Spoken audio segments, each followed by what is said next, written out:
بسم اللہ الرحمن الرحیم الحمد للہ رب العالمین والصلاة والسلام علی رسولہ الکریم محمد وآلہ وصحبہ اجمعین اما بعد قال اللہ عز وجل اعوذ باللہ من الشیطان الرجیم لقد کان لکم فی رسول اللہ اسوۃ حسنہ صدق اللہ العظیم وقال النبی صلی اللہ علیہ وسلم من تشبہ بقوم فہو منہم او کما قال علیہ الصلاة والسلام اللہم صلی علی محمد وعلی آل محمد کما صلیت علی ابراہیم وعلی آل ابراہیم انکا حمید مجید۔ محترم حضرات، اللہ کے محبوب بندوں اور اللہ کی محبوب بندیوں، اللہ تعالیٰ اپنے آخری پیغمبر حضرت محمد عربی صلی اللہ علیہ وسلم کو نمونہ بنا کر بھیجا۔ آپ جانتے ہیں کہ ایک وہ شخص ہے جو خود بخود آ جائے گھر میں، اور ایک وہ شخص ہے جس کو باقاعدہ بھیجا جائے، دونوں میں بڑا فرق ہے۔ اللہ تعالیٰ نے آپ صلی اللہ علیہ وسلم کو آئیڈیل نمونہ اور رہبر بنا کر بھیجا ہے۔ پھر اس کے بعد اللہ تعالیٰ نے یہ بات بھی فرمائی ہے کہ دیکھو، ہم تمہاری زندگی کو حضرت محمد صلی اللہ علیہ وسلم کے نمونے کے مطابق دیکھنا چاہتا ہوں۔ یعنی ہماری زندگی جتنی رسول اللہ صلی اللہ علیہ وسلم کی سیرت طیبہ کے مطابق، آپ صلی اللہ علیہ وسلم کے نقش قدم کے مطابق گزرے گی، وہ زندگی اللہ کو پیاری ہے۔ ہم دیکھتے ہیں دنیا کے اندر کہ جب ہم کسی ٹیلر کو جا کر کپڑا دیتے ہیں سینے کے لیے، تو ٹیلر صاحب کو ہم ایک نمونہ بھی دے دیتے ہیں کہ بھائی میرا یہ کرتا ہے، آپ اسی کرتے کے نمونے کے مطابق میرے کپڑے سی دو۔ اب ٹیلر صاحب کرتے کیا ہے کہ کپڑا کرتے کو سامنے رکھتے ہیں، لیکن کپڑا دیکھتے ہیں بڑا قیمتی ہے، کپڑا بڑا قیمتی ہے، تو ٹیلر صاحب کیا کرتے ہیں، جو نمونہ ہے اس سے بڑا وہ بنا دیتے ہیں۔ آستین بھی بڑی کر دی اور دامن بھی چوڑا کر دیا، لمبا کر دیا، ہم نے جو پیجامہ دیا اس کو بھی لمبا کر دیا۔ اب اس کے بعد ٹیلر صاحب جب وہ کپڑا سی کے ہمیں دیتے ہیں تو کبھی کبھی ہم لوگ ٹیلر کی دکان پہ دیکھ لیتے ہیں۔ ہم جیسے ہی دیکھتے ہیں کہ ٹیلر صاحب کو نمونہ ہم نے کیا دیا اور اس سے بڑا سی دیا، تو ہم ٹیلر سے پوچھتے ہیں ٹیلر صاحب یہ کیا کیا آپ نے، اتنا لمبا چوڑا کیوں سی دیا آپ نے؟ تو ٹیلر صاحب کیا جواب دیتے ہیں؟ ٹیلر صاحب کہتے ہیں آپ کا کپڑا بڑا قیمتی تھا۔ بھائی یہی جواب تو دیں گے نا کہ آپ کا کپڑا بڑا قیمتی تھا، اس لیے میں نے آپ کے کپڑے کو قطرن نہیں بنایا، آپ کی آستین لمبی کر دی، دامن لمبا کر دیا اور دامن چوڑا کر دیا، کاہے کے لیے؟ تاکہ آپ کا کپڑا نہ خراب ہو۔ تو ہماری آپ کی زبان پہ کیا آئے گا؟ ٹیلر صاحب کپڑا قیمتی نہیں ہے، ہم نے جو نمونہ دیا تھا یہ قیمتی ہے۔ بتاؤ میرے بھائیو، بات آئے گی کہ نہیں آئے گی؟ ہم نے جو نمونہ دیا تھا وہ نمونہ قیمتی ہے، ہمارا کرتا جب نمونہ تھا تو یہ نمونہ قیمتی ہے۔ ایسے ہی اللہ تعالیٰ کے یہاں جب قیامت کے دن بندے و بندی پہنچیں گی، اللہ تعالیٰ کہے گا میرے بندے، ہم نے حضرت محمد عربی صلی اللہ علیہ وسلم کو نمونہ بنا کے بھیجا ہے، بتاؤ تم نے میرے نمونے کے مطابق کتنی زندگی گزاری۔ میرا اللہ کہے گا تم نے کھانا کیا میرے نبی کے طریقے کے مطابق کھایا تھا؟ کپڑے کیا میرے نبی کے طریقے کے مطابق پہنے تھے؟ کیا لباس تم نے میرے نبی کے طریقے کے مطابق رکھا تھا؟ کیا تم نے جو کچھ بھی کام کیا میرے نبی کے طریقے کے مطابق کیا ہے؟ اگر نبی کے طریقے کے مطابق کیا ہے تو آج تمہارے لیے کھلی ہوئی جنت ہے، اور جنت میں چلے جاؤ اور رسول اللہ صلی اللہ علیہ وسلم کی قربت پا جاؤ۔ تو میرے بھائیوں، آج جو سب سے بڑا مسئلہ ہے، ہم لوگ کبھی کبھی گہرائی میں جاتے ہیں، ہم یہ کام کر لیں گے تو ترقی مل جائے گی، ہم یہ کام کر لیں گے تو ترقی مل جائے گی، ہم یہ کر لیں گے تو ترقی مل جائے گی۔ ہاں یہ دنیا دار الاسباب ہے، ہم اسباب کو سامنے رکھ کر تو کام کریں گے، لیکن طریقہ رسول اللہ صلی اللہ علیہ وسلم کا اپنائیں گے، طریقہ رسول اللہ صلی اللہ علیہ وسلم کا اپنائیں گے۔ ہاں، اسی لیے حضرت انس رضی اللہ عنہ سے روایت ہے کہ آپ فرماتے ہیں، جس شخص نے، نبی نے فرمایا، جس شخص نے میری ایک سنت کو زندہ کیا اس نے مجھ سے محبت کی، جس نے میری سنت کو زندہ کیا اس نے مجھ سے محبت کی، اور جس نے مجھ سے محبت کی وہ میرے ساتھ جنت میں داخل ہے۔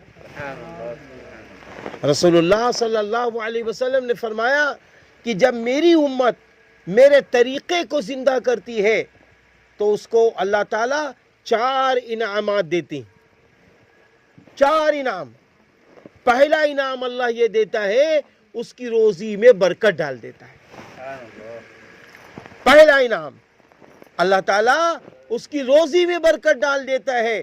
دوسرا انعام یہ ہے، اللہ دین میں اس کو پختہ کر دیتا ہے۔ اور تیسرا انعام یہ ہے، اللہ اپنے نیک بندے قطب و ابدال اور صالح اور غوث پاک رحمت اللہ علیہ کے دلوں میں محبت ڈال دیتا ہے۔ اور چوتھا باب یہ ہے، اللہ تعالیٰ فجار فساق جو دشمن اسلام ہیں، جو آج ہر طریقے سے ستا رہے ہیں، اللہ ان کے دلوں میں رعب و دبدبہ ڈال دیتا ہے۔ جتنی نبی کی زندگی ہم اپنائیں گے، اللہ سے قریب ہوتے چلے جائیں گے، اللہ سے قریب ہوتے چلے جائیں گے۔ آپ تاریخ اٹھا کر دیکھ لیجئے، جتنے بزرگان دین، قطب، ابدال، اولیاء اعظام، یہ جتنے مشہور و معروف ہیں، آپ ان کی زندگی اٹھا کے دیکھیے، ان سب نے رسول اللہ صلی اللہ علیہ وسلم کو 24 گھنٹے اپنایا ہے۔ ان کا ایک ایک نمونہ رسول اللہ صلی اللہ علیہ وسلم کے نقش قدم کے مطابق تھا، ایک ایک نمونہ رسول اللہ صلی اللہ علیہ وسلم کی سیرت طیبہ کے مطابق تھا۔ آپ سرزمین قصبہ خیر آباد کے جتنے ولیوں کی آپ سیرت اٹھا کر دیکھ لیجئے، سیرت اٹھا کر دیکھ لیجئے، ان کی سیرتوں میں یہ چیز بھری ہوئی ہے کہ یہ نماز کے پابند تھے، یہ قرآن کریم پڑھتے تھے، یہ اس کے ساتھ ساتھ نبی کی سنتوں کو زندہ کرتے تھے۔ اور نبی کی سنتوں کو زندہ کرنے میں کوئی مشکل کام نہیں ہے، کوئی مشکل کام نہیں۔ ہم جس زبان میں آتا ہے، ہم کو ہندی آتی ہے، کتاب آتی ہے رسول اللہ صلی اللہ علیہ وسلم کی سنتیں ہندی میں، ہم کو اردو آتی ہے، اردو کی کتابیں آتی ہیں۔ ارے سب چھوڑ دیجئے، ہمارے آپ کے پاس آج موبائل ہے، ہمارے آپ کے پاس آج موبائل ہے، خالی ہم یوٹیوب پہ یہ بول دے کہ رسول اللہ صلی اللہ علیہ وسلم کھانا کیسے کھاتے تھے، آپ کو طریقہ اس میں مل جائے گا۔ اگر ہم یوٹیوب پہ یہ بول دیں کہ رسول اللہ صلی اللہ علیہ وسلم کاروبار کیسے کرتے تھے، وہ تقریریں آپ کو مل جائیں گی۔ ہم یہ بول دیں رسول اللہ صلی اللہ علیہ وسلم گھر میں کیسے داخل ہوتے تھے، سب چیزیں مل جائیں گی، ساری نعمتیں موجود ہیں، لیکن ہم صحیح استعمال کر لیں، صحیح استعمال کر لیں۔ اگر ہم نے آپ نے صحیح استعمال اپنی زندگی کا نہیں کیا تو خسارہ ہے، نقصان میں ہے۔ آپ دیکھیے ہمارے اور آپ کے سب سے بڑے بزرگ، قطب سے بھی زیادہ، ابدال سے بھی زیادہ، ولی سے بھی زیادہ مقام و مرتبہ جس کو اللہ رب العزت نے عطا کیا ہے، وہ کون ہے؟ ہمارے اور آپ کے غوث پاک حضرت سیدنا عبد القادر جیلانی رحمت اللہ علیہ۔ لیکن ہم نے کبھی غور کیا کہ آپ کی جو زندگی ہے وہ اتنی نیک زندگی کیسے بنی ہے؟ اس پر ہم کو غور کرنا پڑے گا۔ آپ کی امی جان حضرت فاطمہ رحمت اللہ علیہا بہت نیک تھی، 5 وقت نماز پڑھتی تھی، اللہ کے حضور رو رو کر دعائیں کرتی تھی۔ آج دعاؤں کے بارے میں ہم نے سمجھا نہیں، آج ہم لوگوں نے بہت ہلکا سمجھ رکھا ہے۔ آج ہم لوگ اپنی اپنی شکایتیں منبر کے پاس لے کر جاتے ہیں، ودھایک کے پاس لے کر جاتے ہیں، لیکن ہم نے کبھی اپنا معاملہ اللہ کے سامنے نہیں رکھا۔ ہم نے کبھی اللہ تعالیٰ سے یہ نہیں کہا اللہ تعالیٰ میری یہ ضرورت ہے پوری کر دیجئے، اللہ تعالیٰ میرا یہ کام پورا کر دیجئے۔ ہم نے کبھی اللہ تعالیٰ سے بات نہیں کی۔ جبکہ روایت میں کیا ہے، کوئی شخص دعا مانگتا ہے تو 3 باتوں میں سے ایک بات مل جاتی، یا تو جو ہم دعا مانگے، ہم نے دعا مانگی کہ اللہ تعالیٰ ہمارا یہ گھر ہے اس کو پکا بنوا دے، اب نہیں یہ دعا قبول ہوئی، اب یہ نظر نہیں آ رہا ہے۔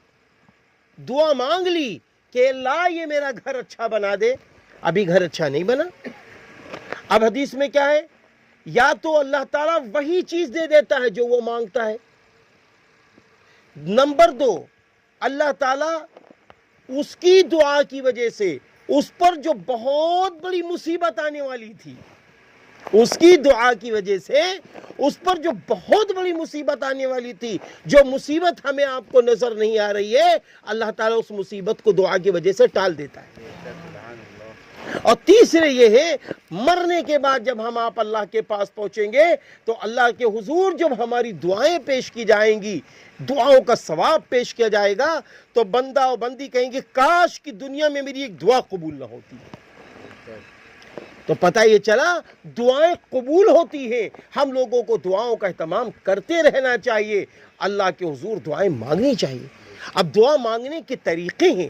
ایک طریقہ یہ ہے کہ ایک صحابی رسول صلی اللہ علیہ وسلم دعا مانگ رہے ہیں، میرے نبی نے فرمایا انہوں نے دعا میں عجلت کی، جلد بازی کی۔ ایک صحابی کو دیکھا دعا مانگ رہے، میرے نبی نے فرمایا ان کی دعا تو فوراً قبول ہے۔ کیوں؟ اس لیے کہ دعا مانگنے سے پہلے اللہ کی بڑائی بیان کرو، دعا مانگنے سے پہلے اللہ کی بلندی بیان کرو، اللہ کی حمد و ثنا بیان کرو۔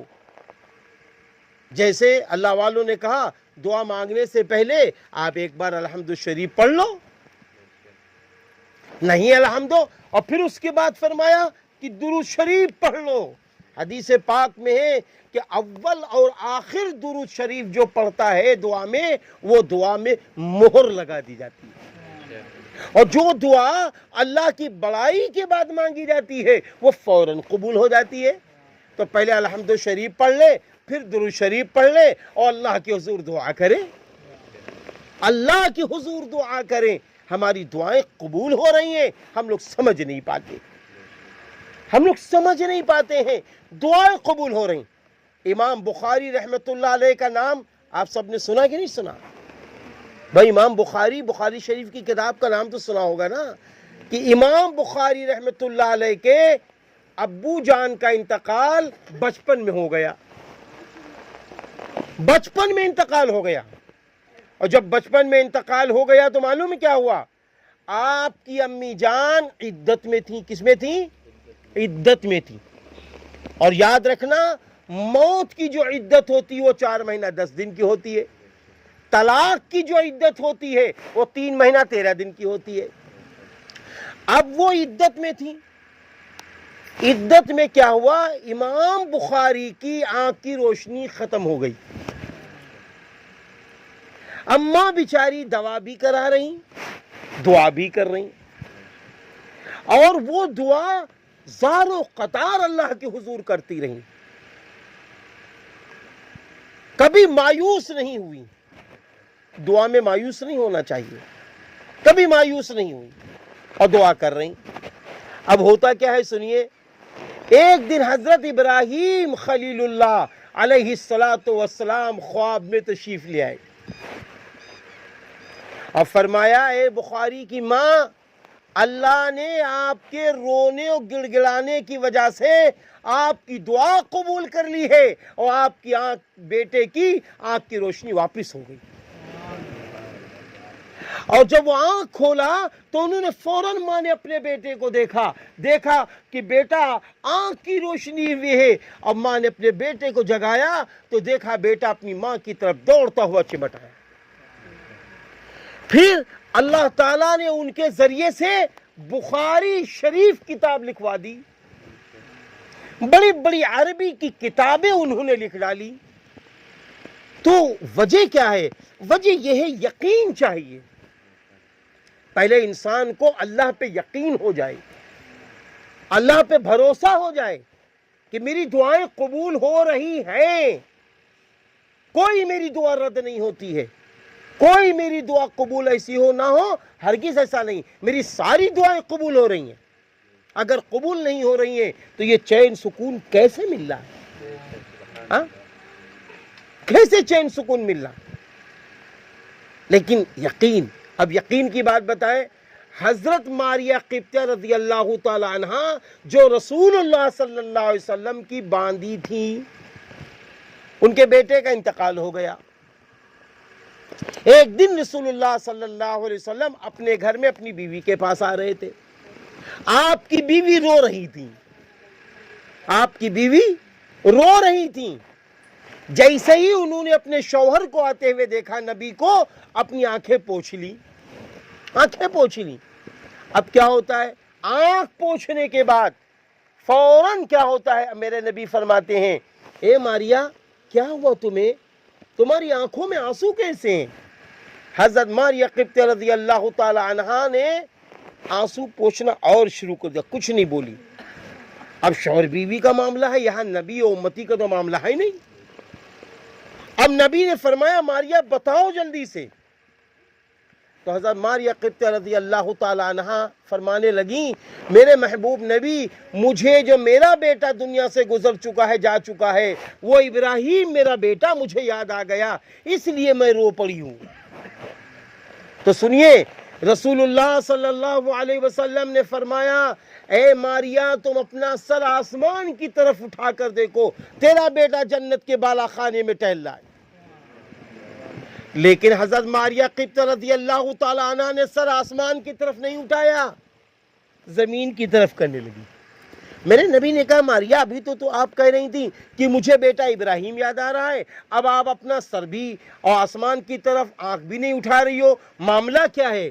سنیے میرے بھائیوں, حضرت ماریہ قبطیہ رضی اللہ تعالیٰ عنہ نے فرمایا میرے محبوب نبی, اگر میں نے اپنی آنکھوں سے اپنے بیٹے کو جنت کے بالا خانے میں دیکھ لیا تو آپ کی زبان مبارک کا یقین کہاں رہا؟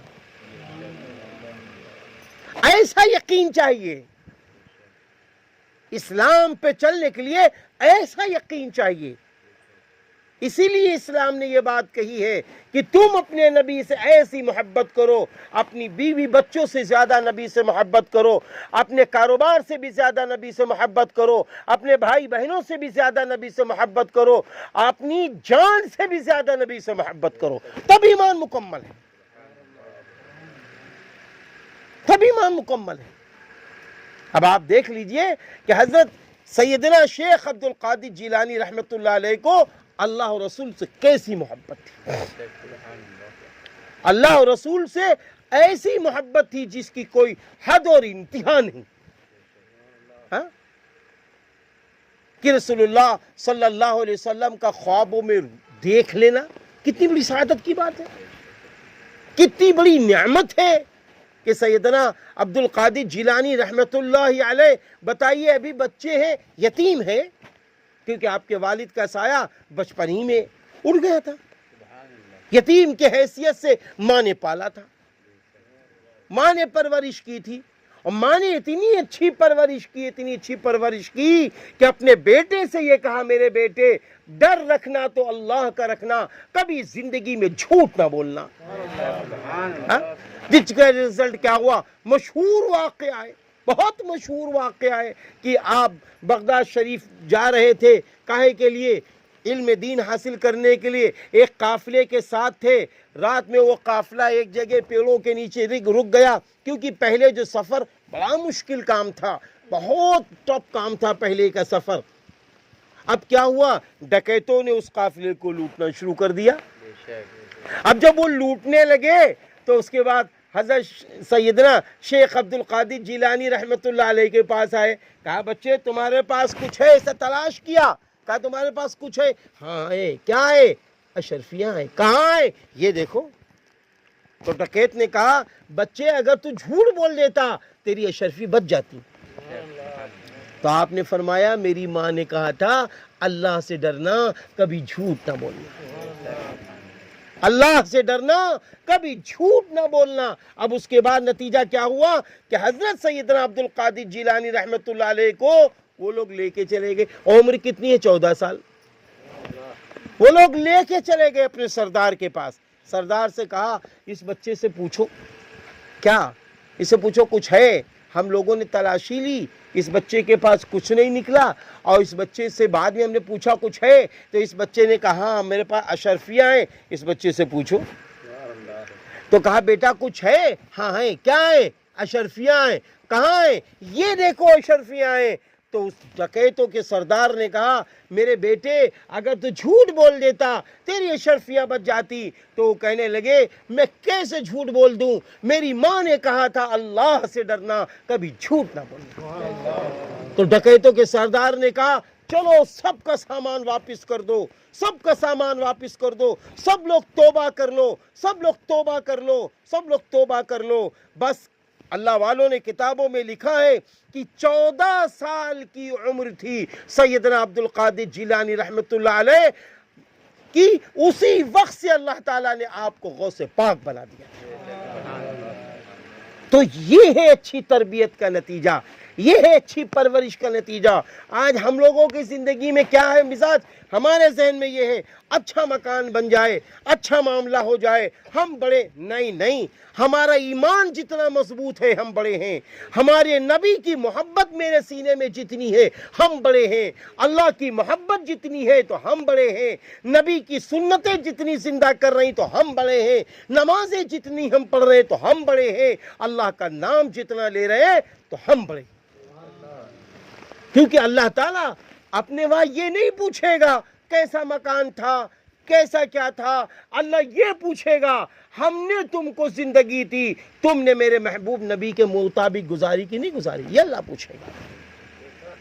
اس لیے آج ضرورت اس بات کی ہے ہم اپنے بارے میں غور کریں, اپنے بارے میں سوچیں کہ ہم کو دنیا میں کیوں بھیجا گیا ہے, کس مقصد کے لیے بھیجا گیا ہے, کس مقصد کے لیے بھیجا گیا ہے. آپ یقین مانیے ایک روایت بخاری شریف کی ہے کہ جب بچہ ماں کی پیٹ میں ہوتا ہے تو 4 چیزیں لکھ دی جاتی ہیں, ان میں سے روزی لکھ دی جاتی. یہ دنیا میں جا رہا ہے, یہ کتنی اس کو روزی ملے گی. اب یہ ہمیں آپ کو یہ معلوم نہیں ہے روزی کہاں سے ملے گی, کیسے ملے گی. تو اب ہمارا آپ کا کیا ہے, ہم روزی حلال کمانے کے لیے محنت کریں, صبح نکل جائیں, شام میں اپنے گھروں میں آئیں, ہاں حلال کمائیں, جو اللہ دے دے اس پر راضی رہیں. قرآن کریم میں ہے لَإِن شَكَرْتُمْ لَأَزِيدَنَّكُمْ, اگر اللہ تم کو نعمت دے دے تو تم اس پر شکر ادا کرو گے, اللہ نعمت بڑھا دے گا. صبح نکلے شام آئے, اللہ تعالیٰ کا شکر احسان ہے, اے اللہ تو نے بچوں کے لیے جو مقدر میں لکھا تھا دے دیا ہے, اللہ تیرا شکر ہے. ہاں ہماری بہت ساری بھی ضرورتیں باقی ہے, اللہ میاں کل تو میری پوری کر دینا, اللہ تعالیٰ کل میرا مسئلہ آسان کر دینا. تو جب ہم اللہ کی حضور دعاؤں کا اہتمام کریں گے اور ان بزرگان دین کے نقش قدم کے مطابق اپنی زندگی گزاریں گے, اللہ کے حکموں کے مطابق چلیں گے, تو اللہ کی مدد آ جائے گی. چھوٹی چھوٹی باتیں ہیں, ابھی آپ غور کر لیجئے. ایک چھوٹی بات ہے کہ غسل میں کتنے فرائض ہیں, غسل کیسے کرنا چاہیے. ہاں نبی کی سنت کے مطابق غسل ہو جائے. آپ صلی اللہ علیہ وسلم نے فرمایا جو میری سنت کو زندہ کرے گا قرب قیامت اس کو 100 شہیدوں کو ثواب ملے گا. ہاں اب ہم کو غسل کرنا ہے, نہانا ہے. اب غسل میں کتنے فرائض ہیں؟ 3 ہیں. نمبر 1 کیا ہے؟ کلی کرنا. اگر روزے سے نہیں ہے تو غرارہ کریں گے، خوب منہ بھر کے غرارہ کریں گے۔ نمبر 2 کیا ہے؟ ناک میں پانی ڈالنا۔ اگر روزے سے نہیں ہے تو ناک کے نرم ہڈی تک پانی ڈالیں گے، اندر ڈال کے ہلائیں گے۔ نمبر 3 یہ ہے اپنے بدن کو اس طرح رگڑ رگڑ کر دھونا کہ ایک رویاں برابر بھی سوکھا نہ رہ جائے۔ یہ 3 فرائض ہیں۔ اب اس میں سے کوئی چیز چھوٹ گئی تو غسل نہیں ہوگا، چاہے دن بھر آدمی نہاتا رہے، چاہے دن بھر نہاتا رہے، اگر کلی نہیں کی تو غسل نہیں، ناک میں پانی نہیں ڈالا تو غسل نہیں، بدن کو مل مل کے نہ رگڑ کے دھلا تو غسل نہیں۔ یہی مردوں کا ہے، یہی عورتوں کا ہے۔ اسی طریقے سے ہم آپ وضو کرتے، وضو میں 4 فرائض ہیں، وضو میں 4 فرائض ہیں۔ نمبر 1 کیا ہے؟ پورا چہرہ یہاں تک دھونا۔ اب کوئی اتنا چہرہ پھٹ پھٹ پانی ڈال لے اور یہ حصہ سوکھا رہ جائے، اس کا وضو نہیں ہوگا۔ وضو میں نمبر 2 یہاں کوہنی کے 1 انگل اوپر تک دونوں ہاتھوں کا دھونا فرض ہے۔ نمبر 3 چوتھائی سر کا مسح کرنا فرض ہے۔ نمبر 4 پیروں کو ٹخنوں سمیت دھونا فرض ہے۔ یہی مرد کا ہے، یہی عورت کا ہے۔ اب اس میں سے کوئی چیز چھوٹ گئی تو وضو نہیں ہے، وضو ہو ہی نہیں سکتا۔ اور جب وضو نہیں تو نماز نہیں، وضو نہیں تو نماز نہیں۔ تو میرے پیارے مسلمان بھائیو، اللہ کے محبوب بندو، اللہ کی محبوب بندیوں، بزرگان دین نے ہم کو یہی نعمتیں تو دی ہیں، یہی چیزیں تو دی ہیں۔ ہم کو اللہ سے جوڑا، ہم کو نبی سے جوڑا، ہم کو رسول سے جوڑا، یہی نعمتیں تو ان سے دی ہیں۔ سب سے بڑی نعمت تو یہ ہے کہ آج ہم آپ 11ویں مہینے کے نام پر جس کو آج ہم سمجھ رہے ہیں، ان میں کس کی تاریخ پیدائش ہوئی ہے؟ حضرت سیدنا عبد القادر جیلانی رحمۃ اللہ علیہ کی۔ آج وہ پیروں کے پیر ہیں، غوث پاک ہیں، آج وہ ہم سب کے محترم ہیں۔ کیوں محترم ہیں؟ اس لیے کہ انہوں نے قرآن سے اپنے رشتے کو جوڑا، حدیث سے اپنے رشتے کو جوڑا، رسول اللہ صلی اللہ علیہ وسلم کی زندگی سے اپنے آپ کو جوڑا، رسول اللہ صلی اللہ علیہ وسلم کے مطابق اپنے آپ کو جوڑا۔ اس لیے آج وہ محبوب ہیں۔ آج ہم لوگوں کا کیا کام ہے؟ ہم لوگ بھی نبی کی سنتوں کو زندہ کریں، کھانا کھانے چلیں، دسترخوان بچھا لیں، ہاتھوں کو دونوں ہاتھوں کو دھونا سنت۔ آپ کو یقین بتائیں، آج لوگ کہتے ہیں میرے گھر میں برکت نہیں۔ سنیے، آپ صلی اللہ علیہ وسلم نے فرمایا جس شخص نے کھانے سے پہلے دونوں ہاتھوں کو گٹوں تک دھو لیا اور پوچھا نہیں تو اس کے گھر میں برکتیں داخل ہو جاتی ہیں۔ اب بتائیے آپ، یہ سنت ہے، یہ سنت ہے۔ کھانے سے پہلے ہاتھوں کا دھونا سنت ہے، کھانا سیدھے ہاتھ سے کھانا سنت ہے، کھانے کے بیچ میں اچھی اچھی گفتگو ہو، بیچ میں سبحان اللہ کہہ دیا جائے، اللہم لک الحمد ولک شکر کہہ دیا جائے، کھانا کھانے سے پہلے بسم اللہ وعلی برکت اللہ پڑھ لیا جائے۔ یہ سب سنت ہے۔ گھر میں داخل ہو رہے، گھر میں داخل ہو رہے، سلام کر کے داخل ہو جائے۔ آپ صلی اللہ علیہ وسلم نے فرمایا اس کے سلام کا جو لوگ جواب دے دیں گے ان کو بھی اللہ تعالیٰ رحمتوں برکتوں سے نواز دے گا، بخشش سے، اور جو سلام کرے گا اللہ تعالیٰ ان کو بھی رحمتوں برکتوں سے بخشش سے نواز دے گا۔ آپ یقین مانی میں سچ کہہ رہا ہوں، جب سے ہم لوگوں نے یہ حدیثیں پڑھی، یہ ہمارے بیٹے ماشاءاللہ ہیں، بچے ہیں، ہم نے ان سب سے بھی کہہ رکھا ہے، ہم نے خود بھی عمل کیا، 10 بار 20 بار 50 بار ہم اپنے گھر میں داخل ہوتے ہیں، الحمدللہ بسم اللہ پڑھ لیتے ہیں اور سلام کر کے داخل ہوتے ہیں، اور اس کی برکتیں مل رہی ماشاءاللہ، اس کی رحمتیں مل رہی ماشاءاللہ۔ ہم گھر سے نکل کے باہر جا رہے ہیں، وضو کر کے چلے جائیں۔ ابھی میں نے یہ باتیں رکھی، وضو کر کے چلے جائیں۔ وضو مومن کا ہتھیار ہوتا ہے، ہاں، شیطان کا منہ کالا کر دیتا ہے وضو۔ ایک روایت میں یہاں تک ہے کہ قیامت کے دن آپ صلی اللہ علیہ وسلم اپنی امت کو وضو کے اعضاء سے پہچان لیں گے۔ وضو جہاں تک ہم دھوتے ہیں یہ اعضاء قیامت کے دن ایک دم روشن چمکدار ہوں گے۔ یہ سب چیزیں ہیں، یہ سب برکت کی چیزیں ہیں۔ اسی طریقے سے بیٹا اپنے باپ کی مان رہا ہو باپ اپنے بیٹے کی مان رہا ہو، بیوی اپنے شوہر کی مان رہی ہو، شوہر اپنی بیوی کی مان رہا ہو، اسی طریقے سے شوہر اپنے باپ کی بھی مان رہا ہو، بھائی بہنوں کی بھی مان رہا ہو، رشتہ داروں کی بھی مل جل کر رہنا، ایک دوسرے سے محبت کرنا، ایک دوسرے کا حق ادا کرنا. آج یہ نہیں ہو پا رہا ہے، یہ نہیں ہو پا رہا ہے. یہ ساری چیزیں سنت ہیں، یہ ساری چیزیں سنت ہیں. اسی طریقے سے ذکر و اذکار کی طرف بڑھنا. ہم کو قرآن پڑھنا نہیں آتا ہے تو ہم پڑھنا سیکھیں، اور اگر قرآن پڑھ لیتے ہیں تو قرآن پڑھتے رہیں، نہیں پڑھتے ہیں تو کم سے کم نماز پڑھتے ہیں، نماز کے بعد کم سے کم 20 بار 21 بار بسم اللہ الرحمن الرحیم ہی پڑھ لیں.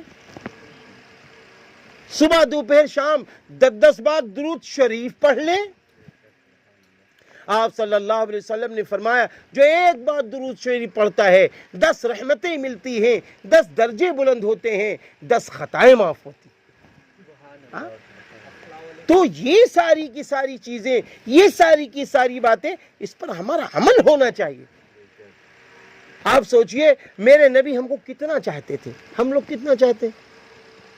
حضرت علی رضی اللہ عنہ فرماتے ہیں کہ رسول اللہ صلی اللہ علیہ وسلم جب اس دنیا سے تشریف لیے جا رہے تھے تو معلوم ہے آپ کی زبان مبارک لڑکھڑا رہی تھی. آپ لڑکھڑاتی ہوئی زبان سے فرما رہے تھے اللہم اغفر لی امتی، اللہم اغفر لی امتی، اللہم اغفر لی امتی. اے اللہ میری امت کی مغفرت فرما، اے اللہ میری امت کی مغفرت فرما، اے اللہ میری امت کی مغفرت فرما. آپ سوچئے تو ذرا ہم لوگ کتنا اپنے نبی کو چاہتے ہیں. نبی تو دنیا سے جا رہے ہیں اللہ تعالیٰ کے پاس، اپنی امت کو نہیں بھول لیں. ایک روایت میں یہاں تک بھی ہے کہ قیامت جب برپا ہوگی، قیامت